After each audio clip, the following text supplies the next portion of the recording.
folks. It's me, the old deplorable basket case. I'm about to head off to work, but I got a little time, so I figured I'd make a quick video before I go. Talk about something I've been meaning to talk about for a while. I've talked a lot about socialism and how it doesn't work in the real world.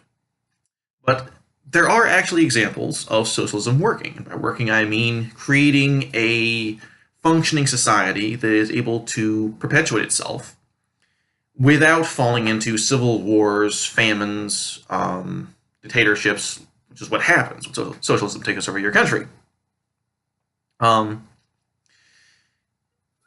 These examples of socialism working are generally in the form of certain movements, like the kibbutz movement here in Israel. Now, every example of socialism working has a few things in common. First, it's generally built around a small group of people, a small community. Everyone knows each other, and everyone is there by choice. Everyone is there willingly. Everyone who is involved in socialism, in a socialist movement that works, believes in socialism, is willing to work and sacrifice to make socialism work. Now, when you try forcing socialism on anyone who doesn't want it, that's when socialism stops working. Now, when I say that socialism can work, for example, the kibbutzim, that is the plural of kibbutz, they worked. They have continued for generations. When I say it works, it does not mean that something else does not work better. For example, most kibbutzim have gone bankrupt. But there is a capitalist equivalent of a kibbutz. It's called a moshav. It's a development of a kibbutz. Some people looked at how a kibbutz works and decided they thought a little capitalism would make it better. So in many ways, a moshav is formatted like a kibbutz, but everything is not owned in common. People have their own land. People have their own property. And I grew up in a moshav, so I know a little about this. The moshavim are still there. Just about as far as I know, every single moshav that was ever founded is still here.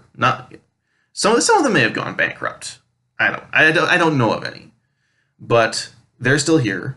A lot of them are still continuing to function the way that they started. I wrote about a moshav that's been a farming community since the 1950s. And it's still a farming community. So they didn't have to change their whole, what's the word? They didn't have to change their whole economy, their whole structure just to be able to continue. Like the kibbutzim that are still going have been forced to do. Incidentally, there are a lot of kibbutzim where the social system is breaking down. People are starting to own their own property.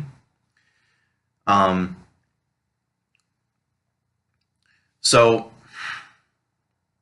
to say that socialism never works is untrue. To say that socialism can be made to work on a large scale is, well, it's never been done. So I can't say it cannot be done because I'm not omniscient, I don't know the future, but I can be pretty sure when I say that it's not going to happen. I'm pretty sure, not certain, I'm pretty sure. Because these things that are required to make socialism work cannot exist on the scale of an entire nation.